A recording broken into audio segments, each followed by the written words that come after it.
සුදු වෙන්න, ලස්සන වෙන්න, දීර්ඝායුෂ වැඩි වෙන්න, ලෙඩ රෝග 20කට වඩා අඩු කර ගන්න පුළුවන් ස්වාභාවික පානයක් ගෙදරදීම හදාගන්න විදිය තමයි අද මම ඔයාලට කියලා දෙන්නේ. ඉතින් සත්‍ය වෛද්‍ය විද්‍යානු දත්තානුව ඔයාලට මේක බිව්වොත් ලැබෙන වාසි කියලා ඉවර කරන්න බෑ. ඒ තරම් ගොඩක් තියෙනවා. අපි නම් බලමු හරියට මේක හදාගන්නේ කොහොමද කියලා. මුලින්ම මම මේ විදියට චියා ඇට ටිකක් ලෑස්ති කරගන්නවා. ප්‍රධාන වශයෙන්ම සඳහන් කරන්න ඕන දෙයක් තමයි චියා ඇට කියලා කියන්නේ කසකස ඇට නෙමෙයි. ගොඩක් අය මගෙන් අහලා තියෙනවා කසකස ඇටයි චියා ඇටයි කියලා කියන දෙකම එකක්ද කියලා. නැහැ. කසකස ඇට වලට වඩා ගොඩාක්ම ගුණාත්මක දේවල් ඔයාලට මේ චියා ඇට බිව්වොත් ගන්න පුළුවන්. ඉතින් විශේෂයෙන්ම ඔමේගා 3, එතකොට විටමින් වර්ග, khනිජ ලවණ වර්ග, ඒ වගේම අපේ රුධිරය පිරිසිදු කරන ගොඩක් දේවල් මෙන්න මේ චියා ඇට වල අඩංගු වෙනවා. ඉතින් සාමාන්‍යයෙන් මේක බොන්න තියෙන්නේ වතුර දාලා විනාඩි 15ක් 20ක් හෝ පැයක් විතර පෙකින්න තියලා තමයි. ඊට පස්සේ තමයි ඒකේ තියෙන රසායනික ද්‍රව්‍ය ඇක්ටිව් වෙලා අපේ ශරීරයට උරා ගන්න පුළුවන් තත්ත්වයට එන්නේ. ඉතින් ඒක මම මේ විදිහට ලෑස්ති කරගන්නවා. ඉතින් යාළුවනේ මෙතනදී ප්‍රධානම ද්‍රව්‍ය වෙන්නේ අපි හැමෝම දන්න රතු වල. ඉතින් මම මෙතනදී රතු වල පොඩි කෑලි වලට කපාගෙන අරගෙන තියෙනවා. සාමාන්‍යයෙන් පොඩි ගෙඩියක් ගත්තම ඇති එක්කෙනෙක්ට හදන ජූස් එකට. මෙතනදී වෛද්‍ය විද්‍යානු දත්තානුව ඇත්තටම රතු වල වල තියෙන ಗುಣ කියලා නිම කරන්න බෑ. ඒ තරම් ගුණාත්මක දේවල් අපේ ශරීරයට මේකෙන් ගන්න පුළුවන්. විශේෂයෙන්ම හෘද රෝගීන්ට අධිරුධිර පීඩනයේ තියෙන අයට ගොඩක් හොඳ සහනයක් මේකෙන් ගන්න පුළුවන්. මොකද මේකේ තියෙන සමහර කෙමිකල් හින්දා නහරවල ප්‍රත්‍යස්ථතාවය කියන්නේ නහර ඇදීමේ ගුණය වැඩි කරනවා.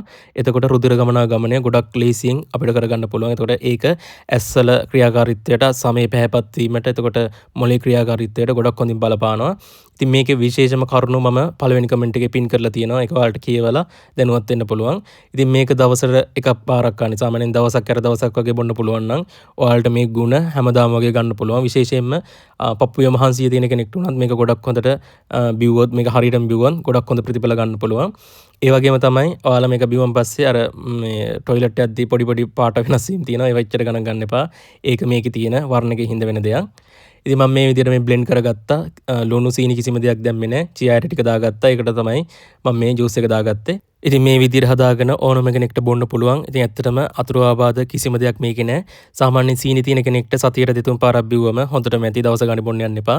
ඉතින් ඒ වෛද්‍ය විද්‍යානු දත්තානුව කියන්නේ මේකෙන් සීනි මට්ටම වැඩි කිරීම ගොඩක් අවම වශයෙන් වෙන්නේ කියලා. ඉතින් එතනදී වෙන්නේ ග්ලයිසෙමික් ලෝඩ් එක අඩුයි කියලා. ඉතින් ඒ හින්දා ඒක ගැනත් වැඩි බය වෙන්න දෙයක් නැහැ. ඔයාලට මේක සීනි ලුණු කිසිම දෙයක් දාන්න නැතුව මේ විදිහට බොන්න පුළුවන්. එතකොට තමයි මේකේ තියෙන හොඳම ප්‍රතිඵල ඔයාලට ගන්න පුළුවන් වෙන්නේ. ඉතින් තවත් වැඩි විස්තර ගොඩක් තියෙනවා මේක ගැන. මම මේ හැම දෙයක්ම පළවෙනි කමෙන්ට් එකේ පින් කරලා තියන්නම්. එතකොට ඔයාලට නිදහසේ කියවලා තේරුම් ගන්න පුළුවන්. ඉතින් මෙන්න මේ විදිහට හදාගෙන ඔයාලට දවස් 3කට විතර ඇති වෙන ප්‍රමාණයක් එක දවසෙන් හදලා ෆ්‍රිජ් එකේ දාලා පාවිච්චි කරන්න පුළුවන්. ඒක ප්‍රශ්නයක් නෑ. චියා ඇට අත්‍යවශ්‍ය නෑ. චියා ඇට තියෙනවා නම් විතරක් දාගන්න. ඒක දැම්මන් පස්සේ අර පොඩ්ඩක් තව ගුණ වැඩි වෙන එක විතරයි වෙන්නේ. එහෙනම් ගොඩක් ස්තුතියි මගේ වීඩියෝ එක බැලුවට. ඉතින් චියා ඇට ගැන හැමදාම මගෙන් ගොඩක් අය කමෙන්ට්ස් වලින් අහනවා, මෙසේජ් වලින් අහනවා. ඉතින් ඒකට උත්තර විදිහට තමයි මම මේ වීඩියෝ එක මේ කොටස හදලා තියෙන්නේ. ඉතින් චියා ඇට කියලා කියන්නේ මම අර කලින් කිව්වා වගේ කසකස ඇට නන් නෙමෙයි.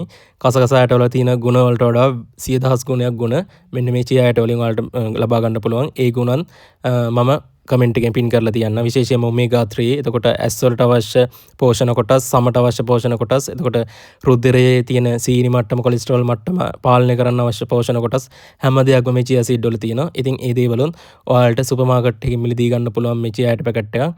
ඕන නම් මේ නම්බර් එකට මට මැසේජ් එකක් දාන්න. මමත් ඔයාලගේ ගෙදරට මෙවන්න. එහෙනම් දීර්ඝායුෂ වේවා හැමෝටම.